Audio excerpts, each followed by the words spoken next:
Hello, good people out there, and welcome to About.Lab. On About.Lab, we break down the major trending topics in Ghanaian football and also topics across the globe making headways. And today, it's all about the AFCON. The last time I brought to you About.Lab, I came your way from Casablanca, I should say Morocco. But I'm back in Accra and we are into the semi-finals of the African Cup of Nations Tournament 2025. The last time I broke down how the round of 16, the first games went.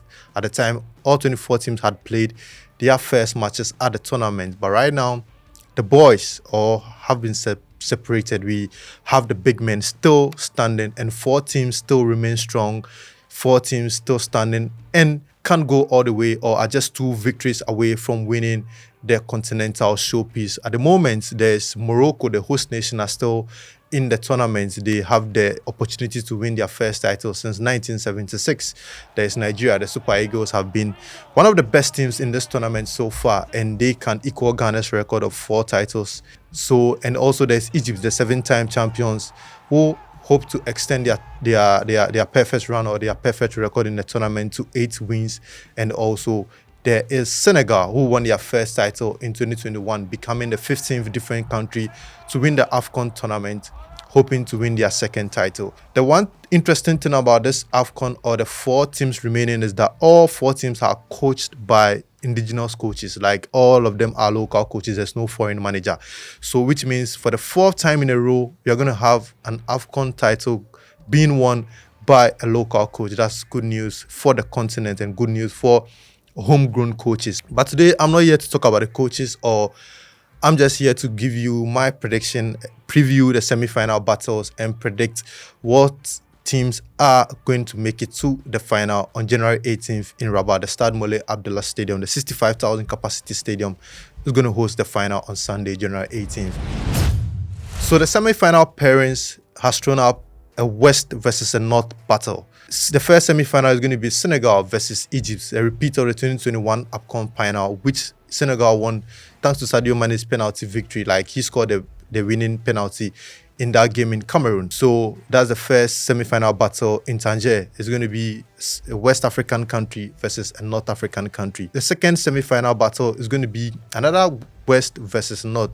The Super Eagles of Nigeria will come up against the host nation, Morocco. Also, that game will be played in Rabat. That's the late kickoff in the semi-final games. So that's how the pairings for the semi-finals has been. And all these teams eliminated some very decent teams in the quarterfinals. I'll come to that. So let me go straight to the preview. Let me start with the first game, Senegal versus Egypt. I mentioned earlier that this is a repeat of the final in 2021, and Senegal had the advantage at the time. They had a very good squad. The depth in their squad was very, very good, and they emerged victorious. Sadio Mane missing a penalty during the game in normal time, Gabaski saving his penalty, but when it matters the most, the last kick of the game, he stepped up and he scored. That final meant that Mohamed Salah had lost a second AFCON final. Remember, in 2017, he was in the Egyptian squad that lost to Cameroon, Vincent Aboubakar scoring the winning goal. And then in 2021, Salah was waiting to take the final kick, and it didn't happen. His club teammate at the time, Sadio Mane, took the last penalty, and he won it for Senegal. So Salah, should say, has lost 2 AFCON finals, and he feels this is the 3rd time, or this is the final chance for him, because he's in his 30s. This is the final chance for him to lay his hands on an international trophy. Salah has done a tremendous job since becoming an Egyptian international. Before he came, Egypt, since they won it in 2010, had failed to qualify for the AFCON in back-to-back appearances. But Salah took them to the AFCON final in 2017. And he has mentioned that this is his best AFCON camp as an Egyptian player. So since he became a full-time international, since playing for the national team, this is the first time he's felt at home. He's felt comfortable in the Egyptian setup. And this has translated in the kind of performances that he's put up in this competition. He has scored in every game that he's played in for the Egyptian national team. He scored 4 goals, and he has 1 assist. The assist coming in the last game, in the quarterfinal game. So I think the matchup is just simple. It's going to be a repeat or a battle between the star men, Sadio Mane and Mohamed Salah. But there's also interesting facts to also note down. And these 2 teams have come very far from when they started in the tournament. You look at both how they started. Senegal were the first team to score 3 goals in this tournament when they battered Botswana. But Egypt had to labor to beat Zimbabwe, and it was Mohamed Salah who scored the winning goal. So if you look at how they both started, you would think, between the two teams, you would think Senegal had the better chances of reaching the semi-finals, but not Egypt. But Egypt have grinded out some very, very good results, especially in the quarterfinals against Ivory Coast. It was a game that saw them had just a little... They had less than 30% of the ball possession, but they didn't care. They scored 3 good goals. They created just 2 big chances in that game, an XG, an expected goal of 0.78. So it was just a smash and grab for them, because all their goals came, either it was a mistake from Kosono underestimating the prowess of Omar Mamouche, or a header from a corner kick, or just a long ball to the top, find Ashraf, who laid it up for Mohamed Salah to just tuck in the 3rd goal. So it was a disciplined performance from the Egyptians, especially when the Ivorians came in strongly in the latter stages. In the last 15 minutes of the game, they stood their grounds, and they were able to progress to the semi-finals of the competition for the 2nd time in the last 4 editions. So Egypt, I think it's going to be a game that is going to be, let's say, they will replicate what they put up against Ivory Coast, because Senegal love to have a lot of possession. In their last 2 games in this tournament, they've had more than 50% of the possession. They had close to 68% of the possession in their quarterfinal victory against Mali. But don't forget, or you have to note, that Mali had a man sent off. Yves Bissouma got 2 bookings in the first half, so he was sent off. So it's going to be, let's say, a repeat of what happened in the quarterfinal. I feel Egypt are going to sit back a lot.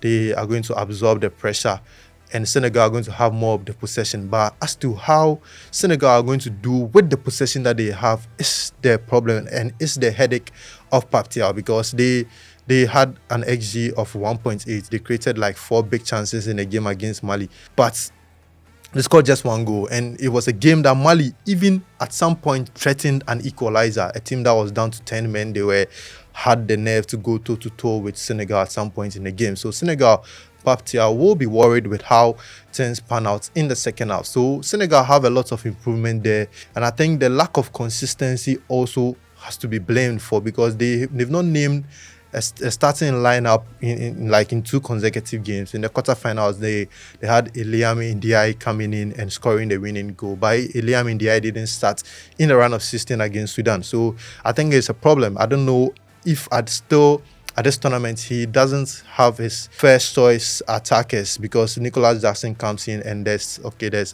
Nicolas Jackson plays, he doesn't score. There's Diarra who comes in. So I think the lack of consistency could be a problem for Senegal in terms of their starting lineup. But for Egypt, you can see from how they've decided, how they wanted to play from the onset, from the first game against Zimbabwe, moving on to the second game against South Africa. In that game, they created just 1 big chance, and it was a game that they played the second half with 10 men, and they had to sit deep. They defended resolutely. I think it's the best defensive performance in this tournament so far. So Egypt can't rely on their defense, because Mohamed El Shanawi has been impressive in goal. Before the game against Ivory Coast, they had considered just 1 goal. That the game, they had considered just 2 goals, I should say, against Zimbabwe and against Benin.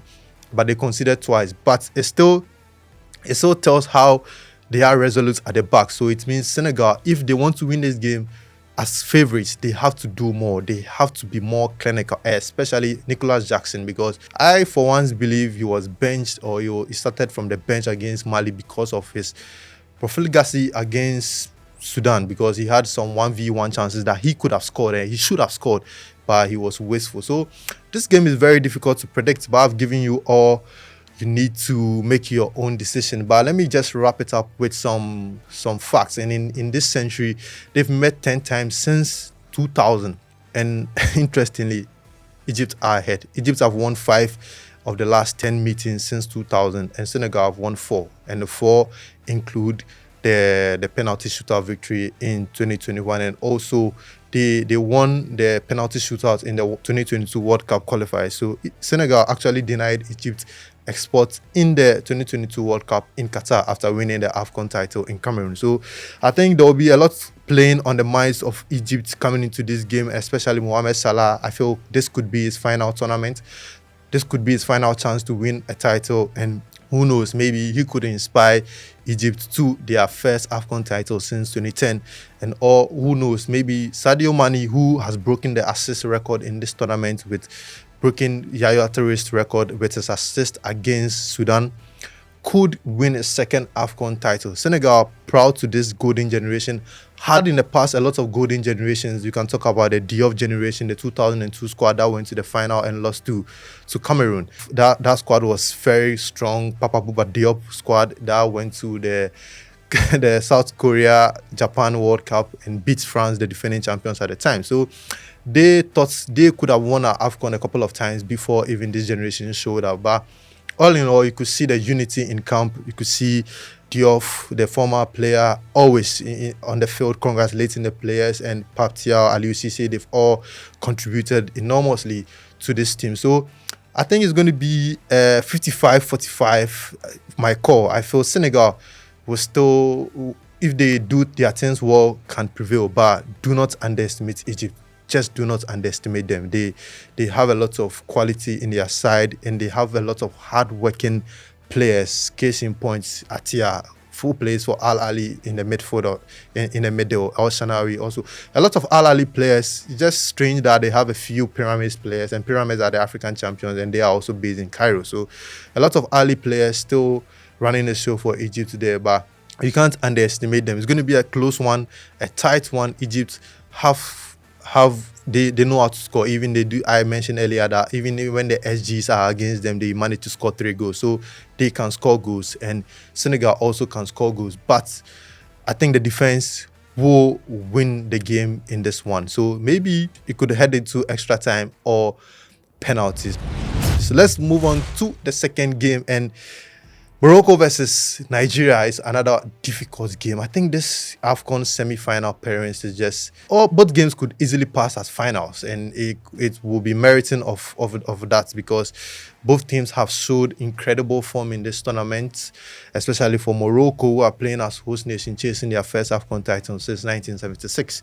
Since they won it in 1976, I think this is their best run compared to what they did in 2004. 2004, they reached the final. But this time around, they will be hoping to go a step further. They will be hoping to reach the final on home soil and also win it. But it's going to be difficult because they have to go through a Super Eagles side that have an average goal per game. They score, let's say, 3 goals per game. They have 14 goals in 5 games. Osimhen is scoring, Ademola Lookman is scoring, Ako Adams, the Sevilla man, is scoring. They have a lot of firepower in the attack, and they can even count on Moses Simon from the bench. It tells you how Eric Shaw has just taken this team from doubters to believers, a team that failed to qualify for the World Cup, and they've come into this tournament and they are actually in contention. They've been absolutely brilliant, the Super Eagles of Nigeria. We all thought their quarterfinal game against Algeria was going to be a real test for them, but it turned out to be let's say it was just maybe a group stage game. Maybe even Tanzania posed a better threat than Algeria, because Algeria had no shot on target in that game. So Nigeria look more likely to be the first team, or to be the team to stop Morocco, who have gone over 30 games unbeaten at home. The last team that beat Morocco at home was Cameroon, but Morocco got their revenge. They beat them in the quarterfinals, and they are facing Nigeria. And it looks likely, or it looks possible, that Nigeria could be just the second team in many years to stop this Morocco firepower. And it's going to be very difficult, because I'm looking at the matchups. I'm looking at how the teams are shaping up, and these two teams have a lot of history, but it's just strange that they haven't played a lot of AFCON matches. But the last time Morocco won the AFCON, they beat Nigeria twice. People talk about Morocco they've not played an AFCON final. They've played an AFCON final just once in 1976 when they won it. It was a group stage thing. They had two groups. So the top two teams progressed into another group phase where Morocco emerged as champions because they topped that group. So they beat Nigeria in both in twice on the en road to winning the AFCON title for the first time. And also when Nigeria won it for the first time in 1980, they also beat Morocco. So it's something that they have the history of beating themselves en route to winning the title. And also you can talk about how Nigeria, this is the second time in a row that they are facing a host nation, but Nigeria do not have a good record against host nations at the AFCON. They've lost 5 times, including the 2-1 defeat against Ghana. Remember that Junior Agogo strike in 2008. So Nigeria do not have a good record against host nation. Also, in the last edition of the tournament, they met Ivory Coast. They beat them 1-0 in the group stage, but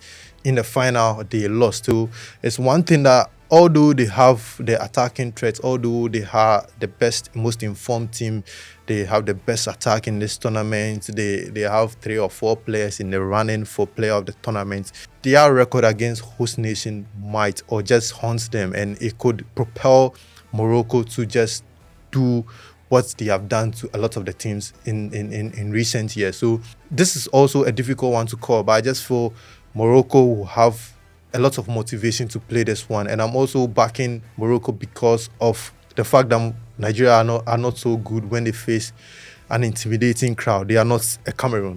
Cameroon who have the reputation of beating a lot of host nations, but even that, Morocco survived. So I think Morocco with the fans is going to be a packed stadium. Over 60,000 people are going to be at the stadium, including their prince.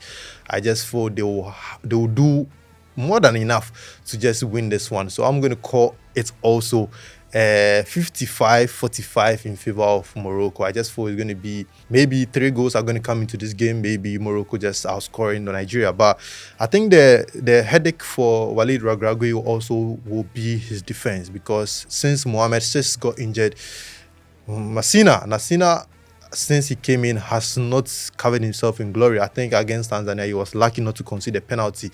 And also against Cameroon, he was also lucky not to concede a penalty. A lot of talk about VAR not being used in that game, and a lot of question about how Morocco have been favoured. But Morocco would like to put that behind them, would like to put that behind them with a strong statement or strong performance against Nigeria. So I feel this game is going to come more goals, because Nigeria can score. Both teams can score. They've both scored over 10 goals in this tournament. So it's going to be a difficult one, but I feel Morocco, with their home crowd and all that backing them, they're going to feed off the energy of the fans. So I feel Morocco will edge this one. So this is my prediction for the AFCON semi-finals. I know it's getting intense. I know you disagree with me. A lot of people will disagree or agree with me, but this is what I think. You can also drop your predictions down below. The next About.Lab is going to come to you live from Morocco, and that will be after the AFCON final on January 18th. But we are going to have a series of content from Morocco, also prediction. We are going to be in Tangier. We are also going to be in Rabat for both games in the semi-finals, and also we are going to be in Casablanca for the 3rd and 4th game, and also the big one in Rabat on January 18th. So what do you think about my prediction? What do you think about all the analysis that I've given to you? Drop your comments, share, and don't forget that One Expert is giving you a 300% bonus when you log on and when you sign up using the promo code ABOUTGH. Thanks for watching. Share this content and like our page for more AFCON related content on ABOUTGH.